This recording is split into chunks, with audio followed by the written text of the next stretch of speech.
Yo, let's go, oh, tara na halika na sumama. Dami pag-uusap, kulitan at kwentuhan.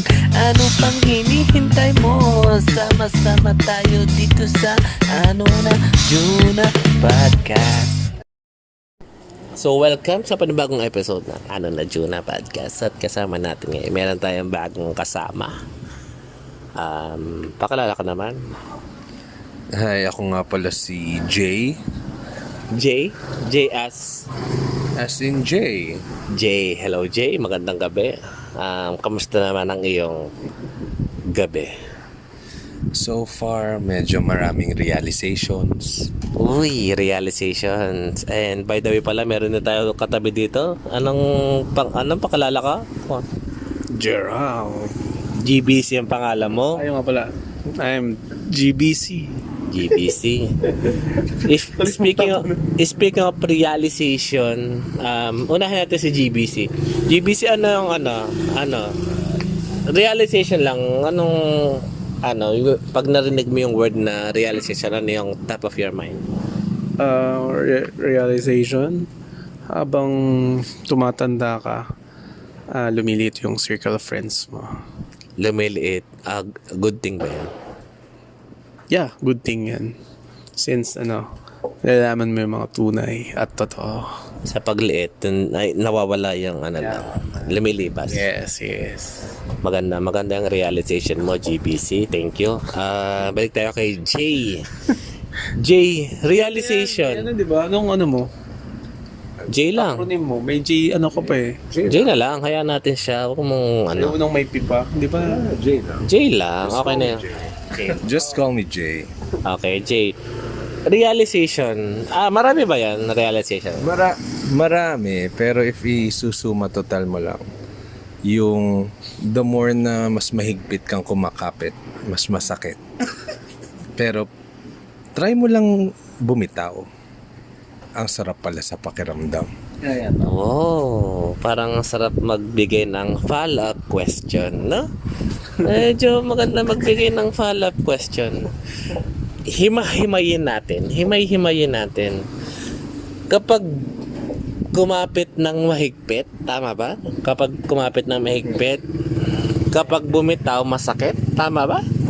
Kapag kumapit ng mahigpit, dun mas masakit. Kapag kumapit ng mahigpit, doon mas masakit. Kapag ba kumapit, hindi naman, feeling ko lang lahat ng kumakapit na mahigpit, hindi naman lahat nasasaktan.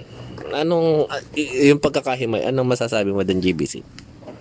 Well, it depends sa hinahawakan mo. Depende, no? Depende pa rin. So, yung pagkakahimay na yun, sa'yo, Jay, paano mo siya i-explain? Agree naman ako dyan. Hindi lahat ng kinakapitan masakit. Nasasaktan. Pero minsan kasi, kapag masyadong mahigpit yung kapit mo, ikaw yung nasasakal eh. Depende. Nakadepende kung nasasaktan. Okay, ituloy natin. Kapag mahigpit. Imagine mo lang kumakapit ka sa lubid. Sobrang higpit, kasi nakapulupot pa sa braso mo. Hindi mo namamalayan, ikaw na yung nagkakasugat. Yung dugo mo hindi na dumadaloy. Dun ka nasasakal. Pero try mo lang bumitaw. Try mo lang i-let go. Try mo lang bawasan ng konti yung higpit. Mararamdaman mo, dumadaloy na uli yung dugo, hindi na masakit yung kapit, and doon ka makaka-move on na ng tuluyan. Oy. Ang ganda. By the way, nandito tayo sa outside, kaya medyo makakarinig kayo ng mga tunog ng kotse at motor. Pero anyway, malakas naman yung audio natin. Gusto ko lang balikan na tanongin lang natin si GBC itong tanong sa'yo. Kapag binitawan mo, worth it ba pag binitawan? Well, definitely, worthy siya. Siyempre, pag nilet go mo kasi yung isang bagay, may darating at may darating, and may mag-fill in on para buhayin ka or pasayahin ka. Maganda. And nandito rin meron tayong bagong guest. Anong pakilala ka sa ating mga listeners? Hi guys, Enzo here. Welcome Enzo sa ano. Kasi kakasabi lang ng ating guest na si Jay na meron siyang realization lately. What's the realization? Ang sabi niya ay kapag sige sabi mo nga yung realization. The more na mahigpit yung kapit mo, mas masakit. Pero Pero kapag nag-try kang bumitaw, doon mararamdaman mo na pwede naman palang magaan lang ang life. diba? So nahimay natin 'yan. So hindi lahat May na din. ng na kumakapit nasasaktan. So ano masasabi mo doon? Kasi pag, siyempre, kumapit ka eh. Siyempre, magkakaroon ng marka yan. Mga kalmot. Ganyan. So, nandun pa rin yun. May pain. Pero, may evidence, kumbaga, pag ano, hindi mo may itatago. Kasi, kumapit ka eh. Pero worth it ba? Worth it? Worth it, na kay Jay yun. Kung anong, kanya na ng worth it. Kung ano ang kanyang interpretation ng worth it. Sa bagay. Kasi pag halimbawa yung lubid na yon binitawan mo. Kasi nasasaktan ka na. Worth it ba yon? Worth it na yun sa kanya. Kilala ko naman si Jay eh. So, once na na-let go na niya, kasi kami, ako, si Enzo, nasasaktan din para sa kanya.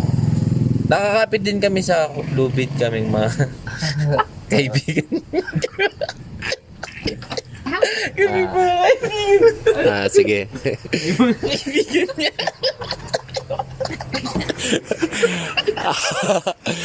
Hindi, okay. Sana yung lubid na yan, nasa lubid. At may kasama pa rin tayong isang guest. Anong pangalan ng ating bagong guest? What? Anong pangalan ng ating bagong guest? Wag yung wag yung totoong pangalan. Yung lang, code name, screen name. Si Joke. Joke. Joke. Si Joke. I'm Joke. Hi, Joke. Joke lang.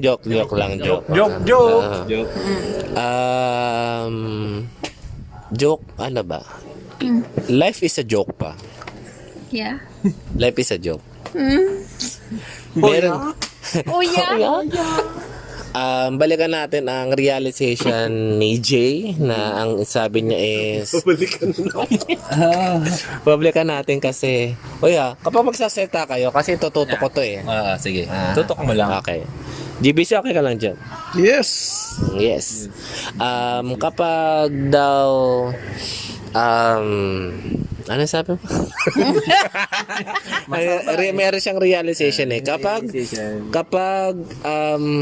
humigpit ang kapit, mas masakit. Yun yes. Kapag humihigpit ang kapit, mas masakit. Ang sabi ko, depende sa kumakapit. Depende sa Ito makakasagot eh. anong masasagot? So, paano mo pa siya ma-explain sa ating mga bagong guests? Depende naman yun sa kumakapit at depende din sa kinakapitan. Uy, maganda. So, paano pa ma-explain paano natin palalawakin? Yeah. Alam mo yung mga bagay na pag yung mga nakaraan, kinakapitan mo pa rin. Doon na nga yung mga nakakasakit. Sabi nga ni Enzo, may marks, may kalmot. The more na higpitan mo yung kapit mo dyan, lalong dumidiin or bumabaon yung kamot. Tsaka makikita ng ibang tao eh. Nandun yung evidence. Nakikita nakikita ng mga ibang tao, friends mo man o hindi friends, makikita nila yung mga kalmot. Naisip, may pinagdadaanan ba si Jay? Ba't ang dami niyang kalmot? Pero, na hypothetical na kalmot lang yan. Pero parang nakita na si Jay, ba't ganun si Jay? Balisa, ang gulo ng buhok, ganun, long hair. Pero ngayon, Dumi ng sapatos. dumi ng sapatos. Dirty boy. Dirty. Haggard. Yan, sabi ng mga And meron pa financially unstable. Takip. Pero sa lahat ng yon, Doon makita kung gano'n kabasak. doon ba sa statement na yan, ready ka na ba talagang bumitaw? Ready na. Ika. si Joke mukhang hindi pa. Pero hindi, ready nang bumitaw. Ready na. Ika nga, sabi nga natin, Yan na yun. new look, new life. Yung bilihan ng Tamiya.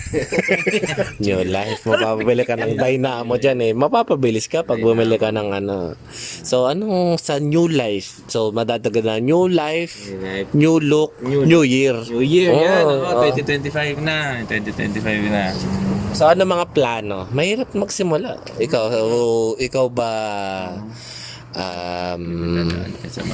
Enzo, Yes. sa tingin mo, madali ba magsimula? Daling magsimula pag may plano ka. Maganda. Paplanuhin na dapat ni Jay yung buhay niya. Hindi bastang bigla ka na lang mag-i-invite last minute ng mga tao sa buhay mo Oo, na maganda. wala naman sa nakalista. Na gulat ang lahat. Magandang Okay na rin sana kung umamba. Nagot rin ata ni Jay yun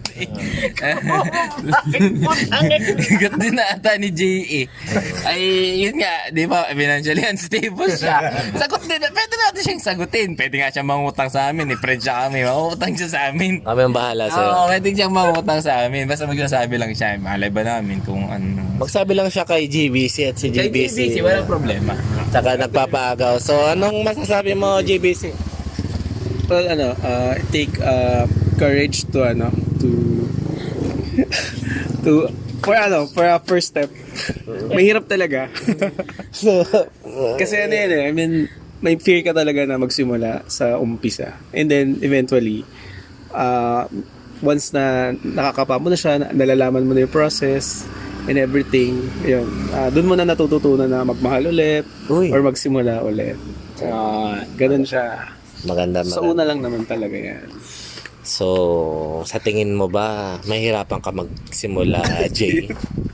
Alam mo, ang panuntunan ko lang sa ganyan, tungkol sa pagsisimula, huwag na huwag kang titigil magsimula. At huwag na huwag kang magsisimulang tumigil. Medyo na tweak tayo dun. Huwag kang matatakot magsimula. Huwag kang magsisimulang tumigil at huwag na huwag kang titigil magsimula. Maganda.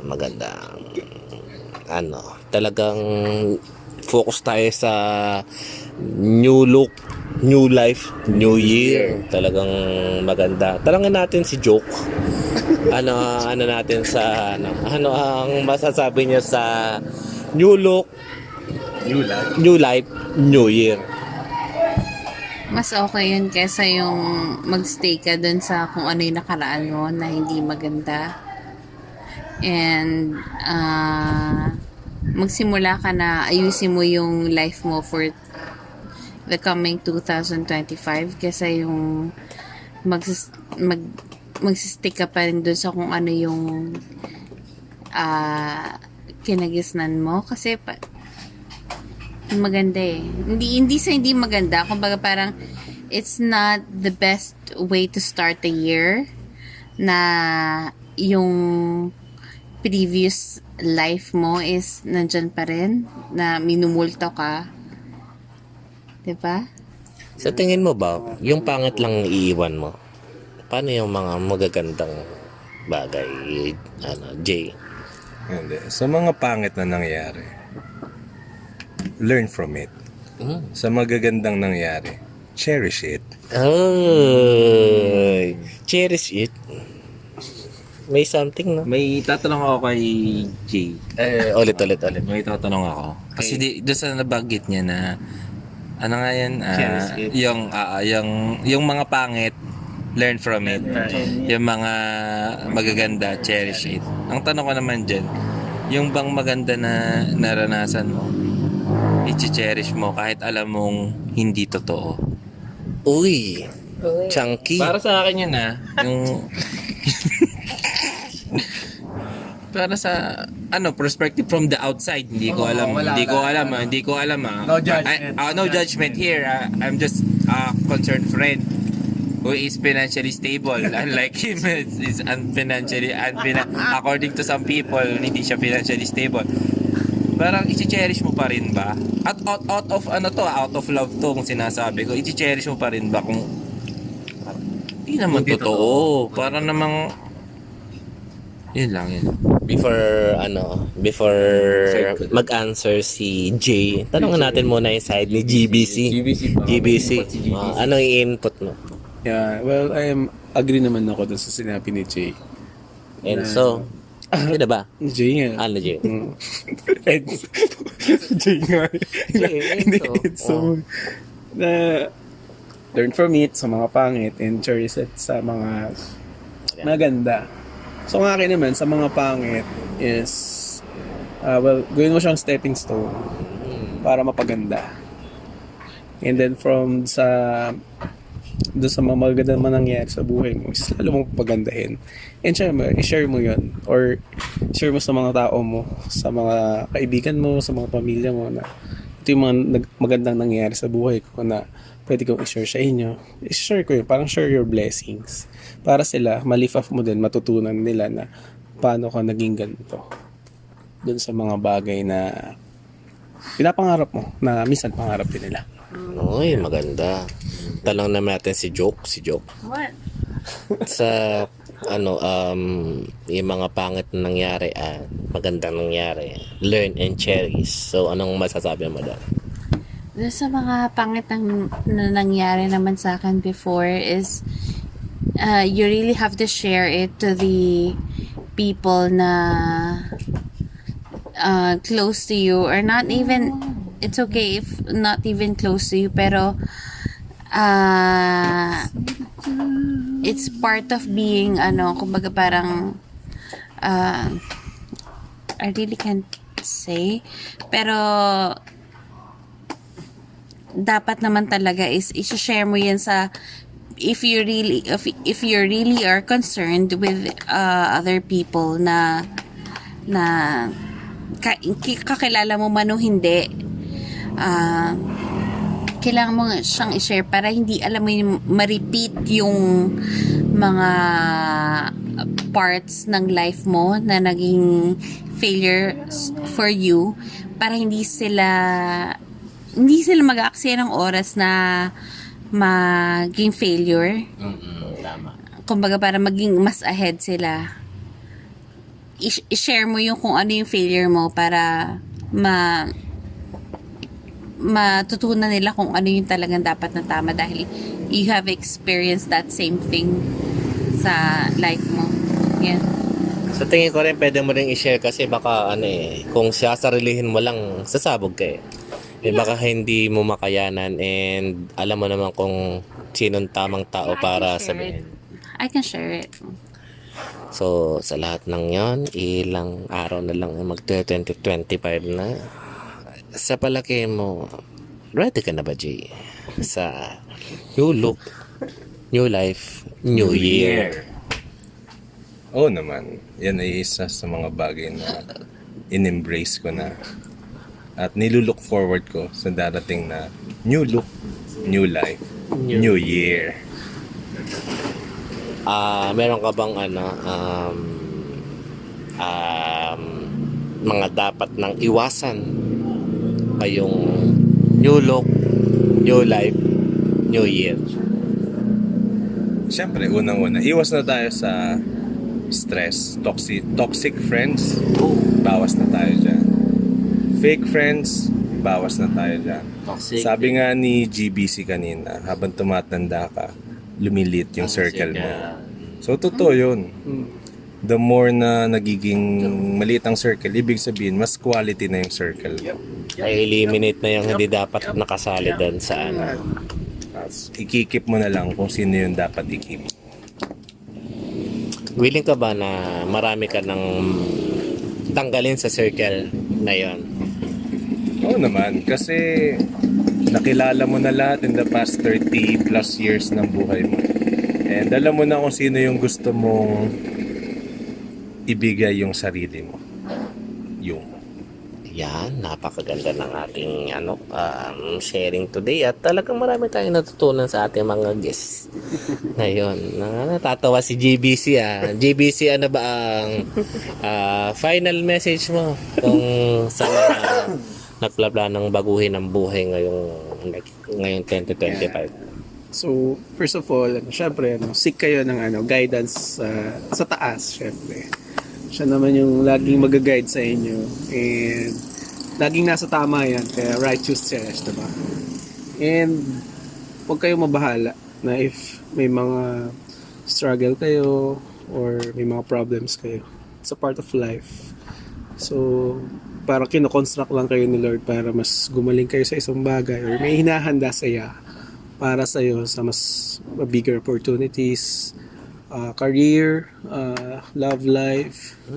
And at the end of the day, marirealize mo na, ito na pala yung pinaplano ni Lord. Ito na pala yung na-construct. Parang sa bahay, kinoconstruct ka muna. And then eventually, pag nakita mo na, ito na yung dream house mo, diba?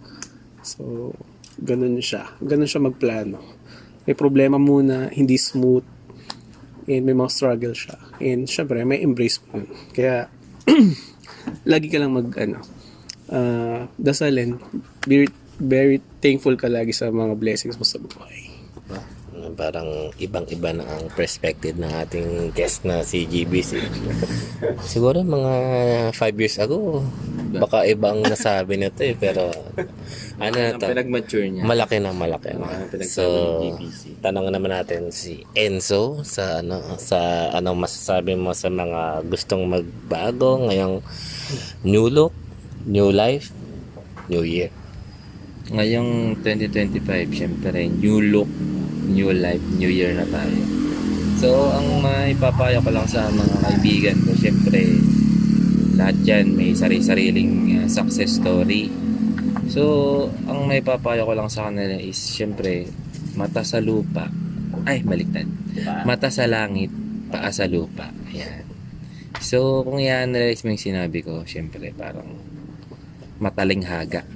So, ibig sabihin, keep your feet grounded lang. Kahit anong success ang naabot mo, kahit gaano karaming benteng ipagaw mo, kahit gaano karaming hamnasip ang ibigay mo, kahit ilang payang ng BPI ang ibigay mo, tsaka yung mga bangko, pang-camping, yan, dapat lang tayo. Tsaka yung mga pulbo na para sa kahit gaano karaming pulbo na para hindi ka pawisan, dapat humble ka pa din. Tsaka huwag mong kakalimutan yung mga tao tumulong sa'yo, mga tunay mong kaibigan, yung nasa maliit mong circle, yan. So, make them as comfortable and na pwedeng mag-share sa'yo. Hindi sila maiilang sa'yo na lumapit. Tsaka ikaw din, hindi ka maiilang sa kanila na lumapit kahit hindi kayo masyado nagkikita. Ayan. Yun lang, Mr. Anong pangalan mo? Juna. Ayun, so humility, tsaka close contact pa yun sa mga natira. Ako, bago ko ipasa kay Joke, na lang, may kanya-kanya naman tayong kwento, so huwag mo nang i-compare sa iba. At saka gumagawa ka ng panibago mong kwento, kaya be strong. And kailangan ready ka sa mga bagong mangyayari kasi lahat lang bago. And pinatibay ka naman ng panahon. Kaya isipin mo lahat kaya. So next sa'yo, Joke. About new life, new look, and new year. For the new year, learn to embrace your mistakes and learn from it. Tsaka, wag tayong pang maghuhugas kamay kung ano yung maghuhugas kamay yung sa mga nangyari sa'yo before. Lagi mong tatanungin that it is the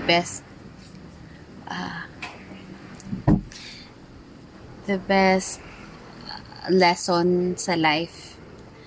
And wag tayong mahiya na nanggaling tayo sa ganong mistakes dahil lahat naman ng tao is not perfect. So, it's understood na dapat talaga is acceptable. Tanggapin mo yung kung ano yung mali mo and pilitin mong baguhin kung ano yung mas nakakabuti na hindi kayo nakakaapak ng tao. Oo, kasi hindi talaga maganda yung nakakaapakan ng ibang tao na to the point na mismong ibang makakakos ka ng anxiety sa ibang tao. Totoo naman yan. So, Jay? Ready ka na ba for 2025? Handang-handa na. Ready ka na bang mabago at magbago? Matagal ko nang nilulook forward yan. So, ayan. Hoping lahat tayo dito, and hoping din kami na good year, para medyo makapal. Good year. Madikit ba ang good year? Makapit. Makapit. Good year ba gamit mo? GBC. Hindi. Ano? Depende sa sasakyan. Ay, wag na. Dami sa Hahaba. Mapupunta sa magyayabangan tayo dito. Ay, Ayun, nakakabit dyan, Pirelli. Pirelli. Hindi Pinelli. Ako Pirelli. yun. Hindi Pinelli. Yun. Feeling ko dapat, babawasan mo ang hugot. Sa tingin mo, kailangan niya bawasan yung hugot? Hugot saan? Depends. Yung hugot, no? So, feeling ko, What kailangan, kind of hugot? yung, katulad nun, Pinelli. Ako, hindi Pinelli. Sabi niya. Hindi siya Pinelli. So, may makaka-absorb po yun ng Negative Kung, aura pa yun. kung hindi naman siya connected dun sa kung ano yung topic, huwag niya i-connect. Sa palagay mo, kailangan bawasan ng hugot. Hugot pa o yabang? Ay, wala. Same. May mga hugot na may kasamang yabang, may hugot lang, may yabang lang. So, kailangan mo siyang bawasan. New look, new life, new year. Maganda. So, anong oras na ba ito? 27 minutes din, no? Edit mo pa yan. Ha? Edit mo pa yan. Papatungan ba natin ng konti? So, maraming salamat sa ating mga guests. Post natin ito bago mag New Year. And, thank you. Pwedeng, last message lang. Go ahead lang. Huwag kang kumanta. Hindi naman ikaw yung main guest, ka lang. Dagdag ka lang. Wait lang, message. Last message. Ni Jay. Last lang. Kasi maganda yung mga sinabi ni GBC, ni Enzo, ni Joke. Ang akin lang, in everything you do, put God first and He will direct you and crown your efforts with success. So lahat ng mga pangit na nangyari sa buhay natin, let's say sa buhay ko, baka kaya binibigyan tayo ni God ng pangit na nangyayari sa buhay is because tayo yung nagdadala ng ganda at saya sa buhay ng iba. So pwede nating i-embrace yun. Yun yung papel natin sa mundo sa ngayon. Malay mo siya ka mo mamimit yung mga taong or yung taong magbibigay sa'yo ng saya. Kaya bago lang payo ko sa lahat, para kayo'y maging successful sa buhay, sa career, sa love life, yung success nyo manggagaling yan sa dalawang salita. Good decisions. Yung good decisions nyo manggagaling sa isang salita. Experience. Yung experience nyo manggagaling ulit sa dalawang salita. Bad decisions. So sa lahat, kagaya ng sabi ko kanina, yung mga pangit, learn from it. Yung magaganda, cherish it. Kaya keep moving forward. Maraming salamat. Just saying. Napakaganda nga na. Maraming salamat. At so, yun. Thank you very much sa ating guest today and goodbye. Goodbye. Bye! Paalam. Bye-bye.